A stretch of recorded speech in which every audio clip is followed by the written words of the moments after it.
नमस्कार। मंच पर विराजमान सभी कांग्रेस के नेतागण, श्री काजी निजामुद्दीन जी, श्री मुदित अग्रवाल जी, श्री जेपी अग्रवाल जी, विदित चौधरी जी, श्री हरून यूसुफ जी और कांग्रेस के अन्य नेता कार्यकर्तागण, आप सबका इधर बहुत बहुत स्वागत इस मीटिंग में। और मेरी बहनें, मेरे भाई, सबसे पहले तो आपका ही सबसे बड़ा स्वागत। आप काफ़ी समय से यहाँ इंतज़ार कर रहे होंगे, घर भी जाना है। कम से कम आज गर्मी नहीं है तो आप इंतज़ार कर रहे हैं, इसलिए मैं कुछ खास बातें आपसे करने के लिए यहाँ आई हूँ।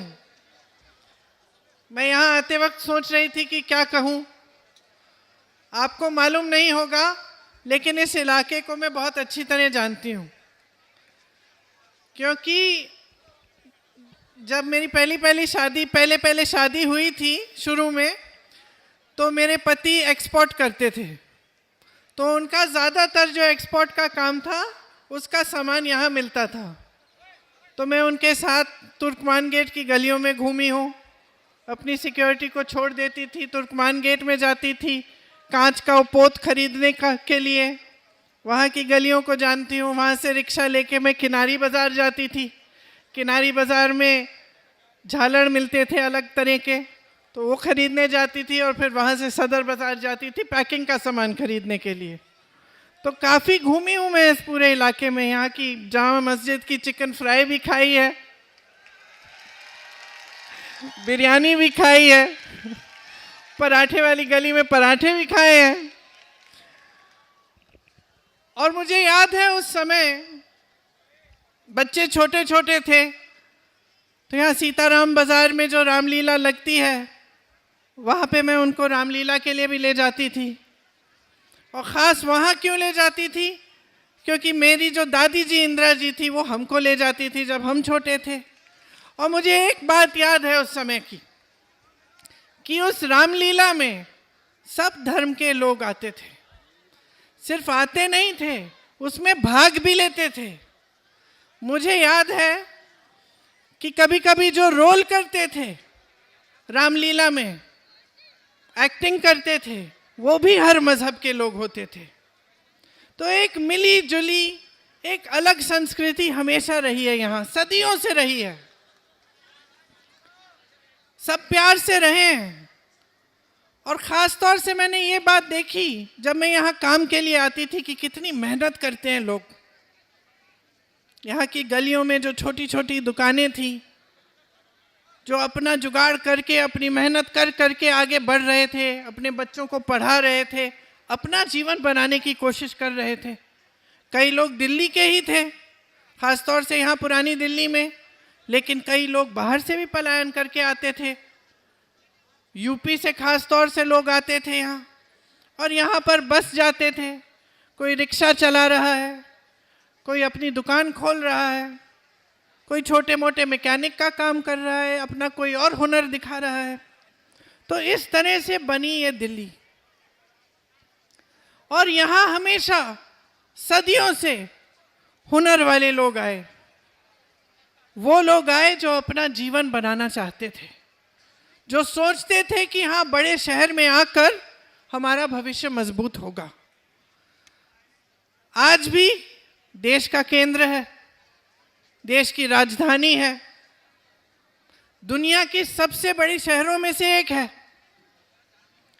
यहाँ जितने लोग रहते हैं, यूरोप के कुछ देश हैं उनमें इतने लोग नहीं रहते जितने दिल्ली में रहते हैं। तो इसे एक मिसाल बनना चाहिए था। हमारी दिल्ली, हमें गर्व होना चाहिए था इस पर। यहाँ की सड़कें पूरी दुनिया में मशहूर होनी चाहिए थी। यहाँ की पाठशालाएं, यहाँ का जो इंफ्रास्ट्रक्चर है, पूरे देश को देखना चाहिए था कि भाई ये हमारी राजधानी है, इसको देखो, सबसे अच्छी राजधानी है। लेकिन जैसे समय चलता गया और अलग अलग तरह की राजनीति उभरती गई, वैसे हमने देखा कि विकास के काम, जो गरीब हैं, जो मुसीबत में हैं, जो मुश्किल में हैं, जो लोग गांव-गांव से, अलग प्रदेशों से या यहीं दिल्ली के लोग अपना हुनर बनाने के लिए, उससे कुछ कमाने के लिए, अपने जीवन को मजबूत करने के लिए आते हैं, उनको कोई नहीं पूछ रहा है। आज परिस्थितियां ये हैं कि यहाँ पे दिल्ली में खास तरह की दो राजनीति चली। पहले 10 साल से तो आपकी है, आम आदमी पार्टी की। उससे पहले शीला दीक्षित जी थी, भाजपा थी। अब शीला जी की राजनीति अगर आप देखें तो बहुत स्पष्ट है कि शीला जी ने काम क्या किया, बहुत स्पष्ट है। हर एक दिल्ली वाले को मालूम होगा।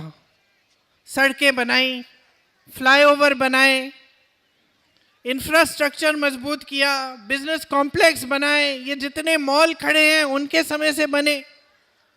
उन्होंने नींव डाली, सुअर की सफाई का काम किया, पेयजल दिलवाया, बड़े बड़े ऐसे काम किए जिससे आपके जीवन में सुविधा आई। विकास पर उनकी नजर केंद्रित रहती थी, दिन रात काम करती थी। फिर क्या हुआ? आम आदमी पार्टी वाले केजरीवाल जी आए, उन पर खूब सारे भ्रष्टाचार के इल्जाम लगा दिए। एक इल्जाम साबित नहीं हुआ, एक भी नहीं सच साबित नहीं हुआ। 10 साल गुजर गए हैं। आज दिल्ली वाले सब देखते हैं कि हाँ, शीला जी ने अच्छा काम किया था। एक वही थी जिन्होंने दिल्ली की तरक्की की, और इनकी सारी बातें खोखली निकली। जो राजनीति एक दूसरे से लड़ाती है वो सिर्फ अपने स्वार्थ के लिए काम करती है। भाजपा की यही राजनीति, यही विचारधारा हमेशा से रही है। हर धर्म को एक दूसरे से लड़ाना।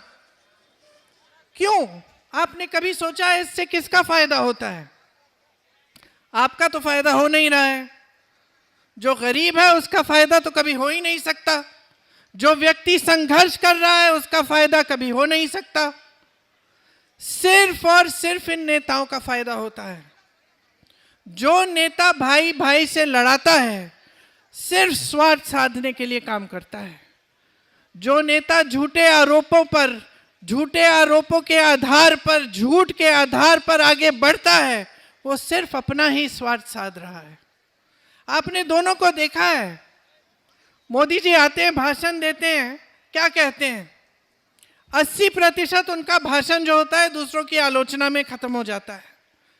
और वो आलोचना क्या होती है कि जवाहरलाल नेहरू ने सन 1950 में ऐसा काम किया, इसलिए आज देश खाई में है।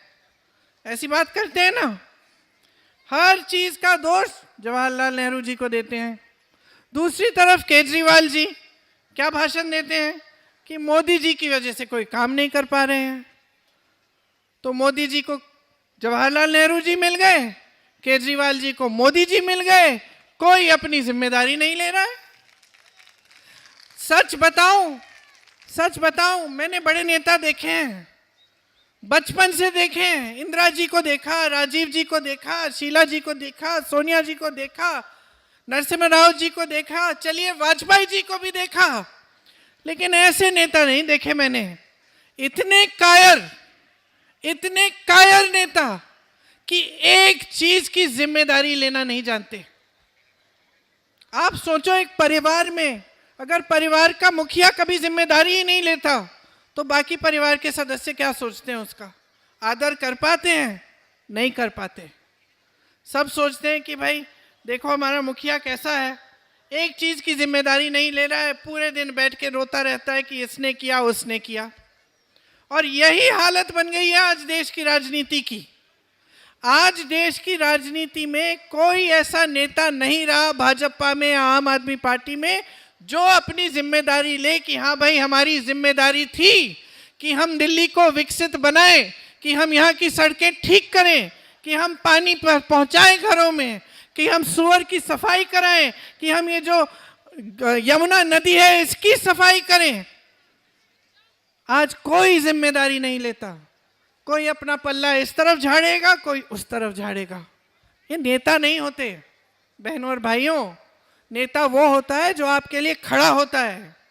नेता वो होता है कि जब आप पर संकट आता है वो आपके साथ कंधे से कंधे मिलाकर संघर्ष करता है आपके लिए, जो आपकी समस्याओं को हल करने की पूरी कोशिश करता है।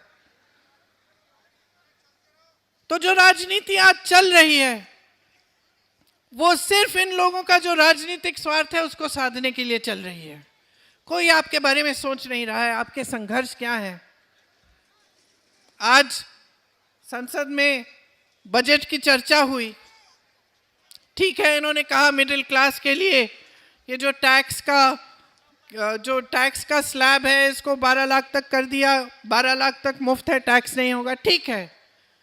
लेकिन कोई इनसे पूछ रहा है कि कितने लोग इस देश में, कितने लोग टैक्स भरने लायक हैं, कितने लोग इतना कमा भी रहे हैं कि वो टैक्स भरेंगे, कि वो 12 लाख रुपए कमा पाएंगे एक साल में। मैं बताती हूं, 7 करोड़ लोग, लेकिन 135 करोड़ जनता टैक्स नहीं भर पा रही है। 135 करोड़ जनता इतना कमा ही नहीं पा रही है।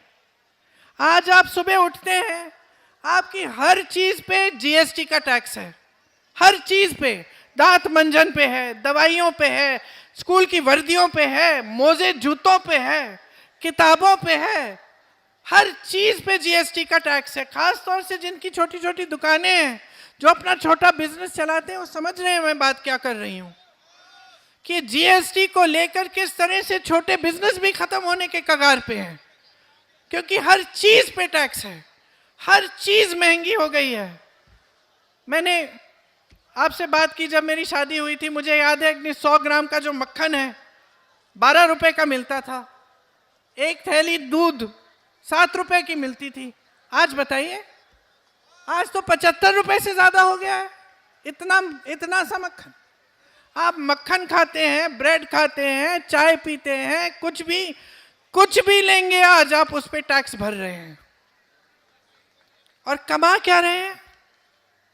हर जगह बेरोजगारी है, तमाम पद खाली पड़े हुए हैं।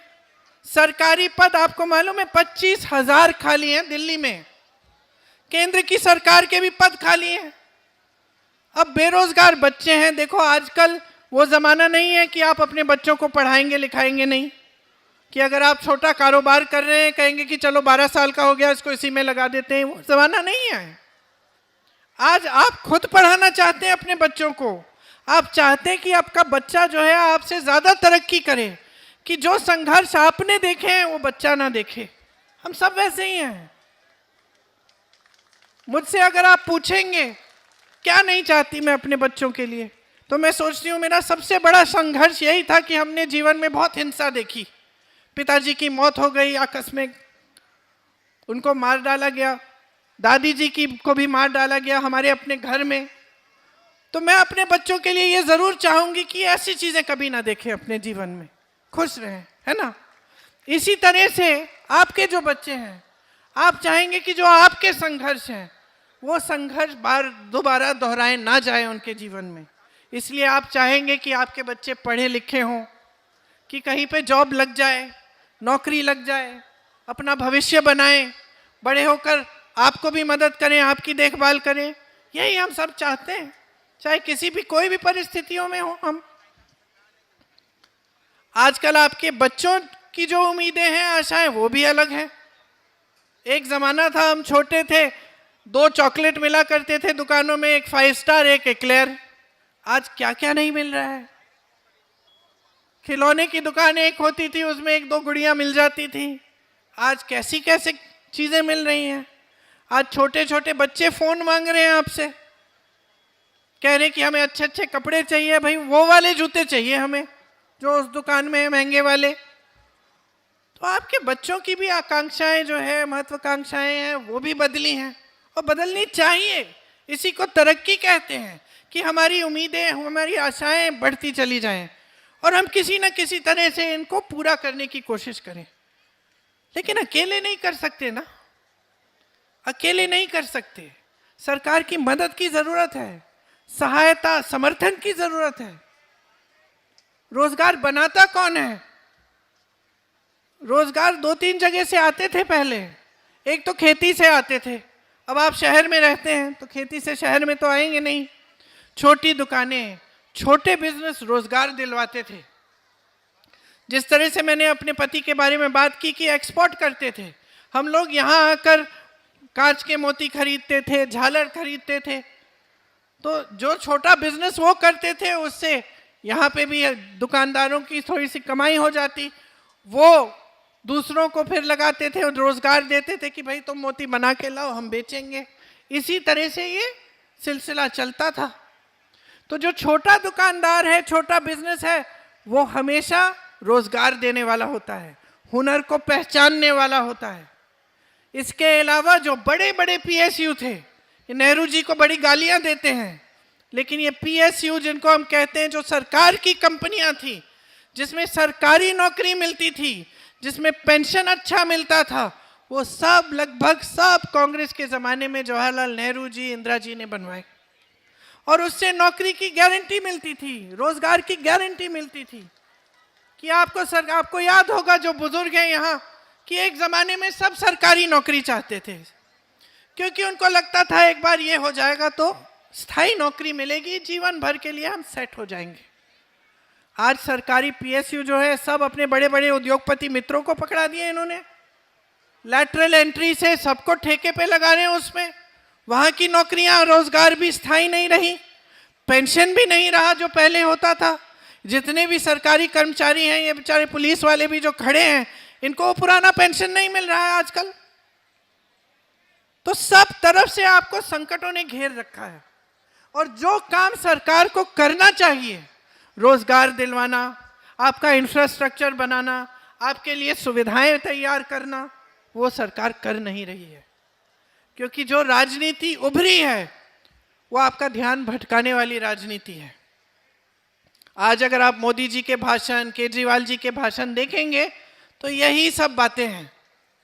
एक कहेगा किसी ने शीश महल बनाया है, दूसरा कहेगा उसने राजमहल बनाया है। लूटा तो दोनों ने है ना। और क्या आपकी इश्यूज ये हैं, शीश महल, राजमहल, कि आपका इशू ये है कि अपने बच्चों को पढ़ाना है, महंगाई से कैसे बचेंगे हम। आज पूरी बजट की चर्चा में संसद में महंगाई की एक बात नहीं की इन्होंने, एक बात नहीं की, एक बात नहीं की कि किस तरह से इस महंगाई को कम करेंगे। पहचान भी नहीं रहे हैं कि आपका संघर्ष क्या है। आज के जो बड़े बड़े नेता हैं, जो सत्ता में बैठे हैं, वो पहचान ही नहीं रहे हैं कि देश की जनता पर क्या गुजर रही है। आप संघर्ष कर रहे हो, रोज रोज सुबह उठते हो, काम पे जाते हो, रात तक रुकते नहीं हो। मेरी बहनें, आप भी काम पे जाती हो, जॉब करती हो, कुछ भी करती हो, घर आके आप घर संभालती हो, किचन में जाती हो, रसोई में जाती हो, खाना पकाती हो, बच्चों को संभालती हो। आपका काम तो सबसे अंत में रुकता है, जब सब सो जाते हैं तब आप सोती हो। कोई पहचान रहा है आपके संघर्ष को? चुनाव के समय कह देते हैं कि इतना देंगे, उतना देंगे, फिर उसके बाद क्या होता है? कहना आसान है बहनों और भाइयों, करके दिखाना अलग बात होती है। कांग्रेस की जितनी भी सरकारें हैं, आप देखिए, हर प्रदेश में, कर्नाटक की सरकार में दे रहे हैं हर महीने महिलाओं को पैसे, हर महीने महिलाओं के जेब में। हिमाचल में 1500 रुपये, कर्नाटक में 2000 रुपये, झारखंड में 2500 रुपये हर महीने जा रहे हैं, क्योंकि आपके संघर्ष को पहचान रहे हैं। आज ये लोग सब कह रहे हैं 500 रुपये में गैस सिलेंडर, तो दिया क्यों नहीं? आपकी सरकार थी, 10 सालों से आपकी सरकार चल रही है, केंद्र में मोदी जी, दिल्ली में केजरीवाल जी। तो अगर आप 500 रुपये का सिलेंडर दे सकते थे तो आज क्यों जागे हैं? पहले दे देते। अगर आपको देने थे महिलाओं को हर महीने कुछ पैसे, तो आज क्यों जागे हैं? पहले से देते। मैं बताती हूं किस लिए जागे, क्योंकि चुनाव आ रहा है। देखिए चुनाव के बाद क्या होता है, देखिए, पूछिए इनसे। मैंने राजस्थान की कांग्रेस की सरकार में देखा, 25 लाख तक का इलाज मुफ्त में दे रहे थे। वो आदमी रो रहा था मुझे बताते वक्त कि मेरा हार्ट का जो सर्जरी, पूरी सर्जरी मुफ्त में हुई है, मुझे सिर्फ फॉर्म भरने के पैसे डालने पड़े। वो रो रहा था, मेरे आंखों में आंसू आए, क्योंकि मुझे लगा देखो कितना कर सकती है सरकार अगर नीयत ठीक होती है उसकी। तो अगर नीयत ठीक होती है तो नेता समझता है कि देश की संपत्ति देश की जनता के हाथों में होनी चाहिए, उसको लूटने की कोशिश नहीं करता, उसको अपने बड़े बड़े उद्योगपति मित्रों को देने की कोशिश नहीं करता। आज सारे बंदरगाह, सारे एयरपोर्ट, तमाम जमीनें, कोयले के खदान, देश की जो बिजली पावर की सारी जो जितने भी इंफ्रास्ट्रक्चर, सब अडानी और अंबानी जी के, सब मुफ्त में दे दिए गए इनको। कुछ इनको बेचा गया, कुछ मुफ्त में दिया गया। ये आपकी संपत्ति थी, ये देश की संपत्ति है। आप जो सोशल मीडिया पे देखते हैं कि ये लोग किस तरह से अपनी शादियां मना रहे हैं, क्या क्या कर रहे हैं, कैसे कैसे महलों में रह रहे हैं, ये आपकी संपत्ति है जो मोदी जी ने इनको पकड़ा दी है मुफ्त में। यही थे वो पीएसयू जिनसे आपको रोजगार मिलता था, जो आज इन सब के हैं। कुछ दिनों पहले मैं वायनाड गई, जहां से मैं सांसद हूं। वहां एक ड्राइवर मिला मुझे हवाई अड्डे में। मैंने कहा कहाँ के हो? कहता है मैं कहीं और का हूं, मैसूर का हूं। मैंने कहा यहाँ कैसे? कहा कि जी वो अडानी साहब को दे दिया गया पूरा हवाई अड्डा, तो हम 200-300 लोग काम कर रहे थे, हमको सबको निकाल दिया गया। तो मैंने कहा कितना टाइम दिया था? बोला कुछ यही 10-15 दिनों में सबको कह दिया कि जाओ अलग अलग जगह चले जाओ। तो मैं यहां आ गया हूं। तो इस तरह से तमाम रोजगार घट रहे हैं, इनके राज में बढ़ नहीं रहे, घट रहे हैं। और ये देश तरक्की नहीं कर पाएगा अगर यहां रोजगार नहीं बनेंगे। आप अगर देखिए तो चीन में देखिए, चीन में प्रोडक्शन का काम होता है, मैन्युफैक्चरिंग का काम होता है, तेजी से आगे बढ़ रहा है। वही हुनर हमारे पास है, हमारे पास हुनर है, हमारे पास जनता है, हमारे पास पढ़े लिखे नौजवान हैं, लेकिन कोई रोजगार ही नहीं दे रहा, कोई मौका ही नहीं दे रहा। हम चीन का मुकाबला कैसे करेंगे? हम कर सकते हैं, हम में क्षमता है, हमारी जनता में क्षमता है, लेकिन जो सरकार है उसकी पॉलिसी ठीक होनी चाहिए, विजन होना चाहिए कि हम करना क्या चाहते हैं देश के लिए, एक सोच होनी चाहिए। आज ये सब गाली गलौज करते हैं पंडित नेहरू जी का, लेकिन विजन था। उनकी विजन की वजह से ये हिंदुस्तान यहां पहुंचा है, उनकी विजन की वजह से, हमारे लोकतंत्र की वजह से आज हमारी हालत बांग्लादेश, पाकिस्तान और श्रीलंका जैसे नहीं हुई। आज हमारा देश अभी भी मजबूत है, क्योंकि हमारे देश में लोकतंत्र है, क्योंकि हमारे जो नेता थे उनका एक विजन था कि किस तरह से हम इस देश को मजबूत बनाएंगे। तो देखिए, आप देश की जनता हैं, आप सब समझते हैं, आप लोगों को पहचानते भी बहुत अच्छी तरह, मैं जानती हूं। जो नेता सचमुच आपके लिए काम करता है, आप पहचान है। हो सकता है कभी कभी भटक जाते हैं, कभी कभी किसी नेता की बातों में पड़ जाते हैं, लेकिन अंत में पता चल जाता है कि कौन आपके लिए काम करता है, कौन नहीं काम करता है। तो आपको अगर नेता को पहचानना है, राजनीतिक दल को पहचानना है, तो सबसे पहले तो बातों में नहीं, उसके काम को देखो। देखो कि कहीं भाई जब कांग्रेस की सरकार थी तो क्या किया, काम किया कि नहीं किया इन्होंने, और आज आम आदमी पार्टी की सरकार है तो इन्होंने क्या काम किया। टीवी पे इश्तिहारों पे मत जाओ, अपने जीवन की जो सच्चाई है उस पे उतरो, क्योंकि आजकल टीवी पे तो कोई भी कुछ भी दिखा देगा, मीडिया तो सब इन्हीं के हाथों में। मैंने कहीं पे पढ़ा कि केजरीवाल जी आम आदमी पार्टी 450 करोड़ रुपए शायद अपने ही प्रचार में लगाए हुए हैं। और केजरीवाल जी को तो ठीक है 450 करोड़ होंगे, मोदी जी के तो हजारों करोड़ प्रचार में है, जहां देखिए चेहरा चमकाने में लगे होते हैं। तो जो आप टीवी पे देख रहे हैं, बड़े बड़े इश्तिहारों पे देख रहे हैं, उस पर मत जाओ, जाओ अपने जीवन पे। आपका जीवन सुधरा है कि नहीं सुधरा है? जिस पाठशाला में आपके बच्चे पढ़ रहे हैं आज, क्या उस पाठशाला में कुछ अच्छा बनाया गया है, कुछ नया है? जिस सड़क पे आप चल रहे हैं, क्या उस सड़क की सुधार हुई है? आपकी कमाई में कुछ बढ़ोतरी हुई है? आपके जीवन में तरक्की आई है कि नहीं? आज आप अपने बच्चों को कुछ ऐसा नया सपना दिखा सकते हैं? यही सवाल पूछिए।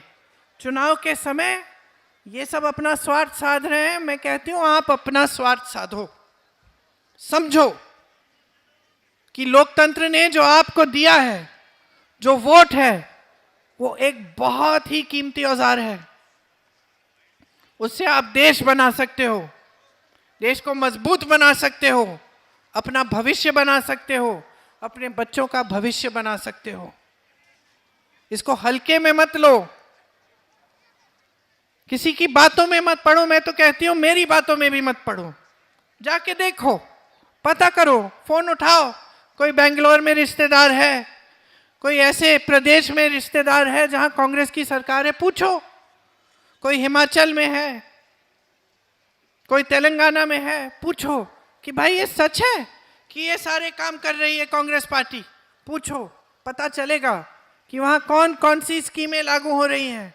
आपको मालूम है कि हमारे एक प्रदेश में हर जने की जो स्कीमें हैं, अगर उन स्कीमों का फायदा जोड़ा जाए तो हर जने के जेब में 55,000 रुपए जा रहे हैं हर साल, स्कीमों के जरिए। राजस्थान में पहली बार गिग वर्कर की जो बिल है वो बनाई गई। गिग वर्कर क्या है? जो ओला में, जोमेटो में डिलीवरी वाले जो काम करते हैं, इनकी सुरक्षा के लिए कुछ नहीं है। आज मैं सुन रही थी संसद में कि कुछ कहा इन्होंने कि कुछ करने जा रहे हैं। खुशी की बात है, करें, लेकिन 10 सालों से सत्ता में रहे हैं, अभी तक तो इन्होंने सोचा नहीं आपके बारे में। आप सुबह से शाम तक डिलीवरी का काम करते हैं, लेकिन आपकी नौकरियां सुरक्षित नहीं है।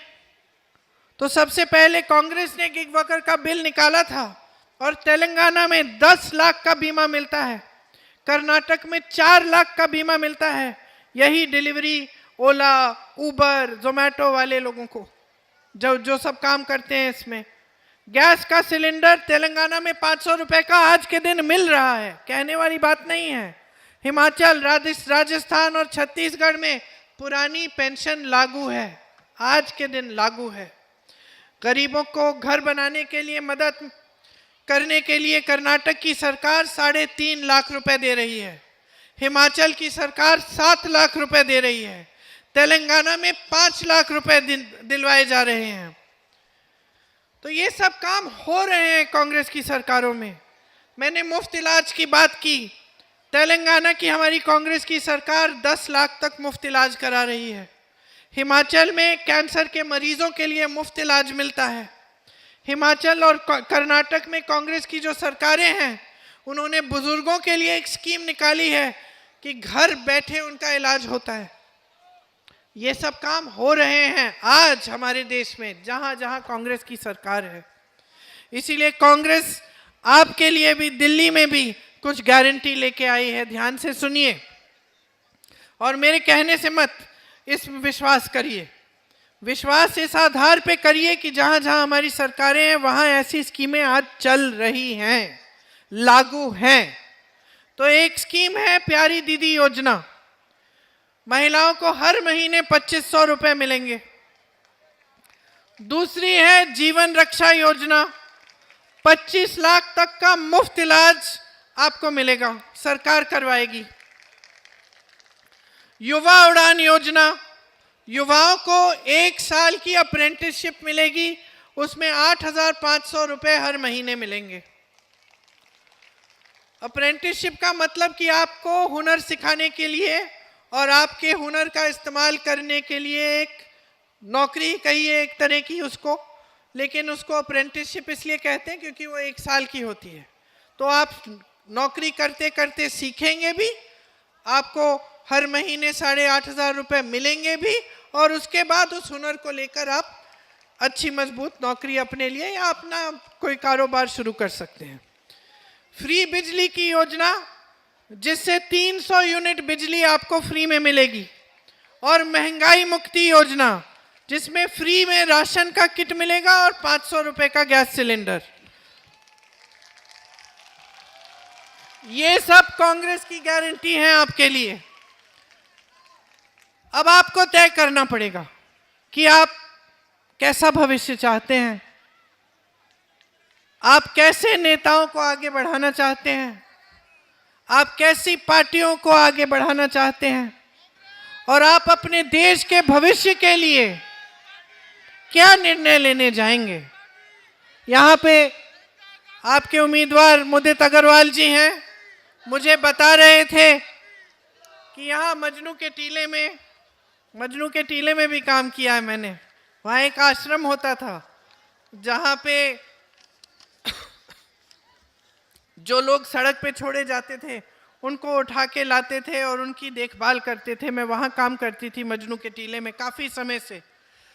तो ये बता रहे थे मुझे कि वहाँ एक जगह है, खैबर पास नाम है उसका, वहाँ दशकों से जो लोग रह रहे थे उनको निकाल दिया गया। ना आम आदमी पार्टी के नेता आए, ना भाजपा के नेता आए। इन्होंने मुझे कहा कि इन्होंने उनके संघर्ष में साथ दिया, उनके साथ खड़े रहे। इसलिए पहचानिए कि आपके जो कांग्रेस के उम्मीदवार हैं वो ऐसे नेता हैं जो आपके संघर्ष में शामिल होंगे, जो कंधे से कंधा मिलाकर आपके लिए लड़ेंगे। तो 5 तारीख को चुनाव है, मेरी बातों को जरूर याद रखना। कोई बड़ी बात नहीं है, सिंपल सी बात है, साधारण बात है। सब अपना स्वार्थ साध रहे हैं, आप अपना स्वार्थ साधो।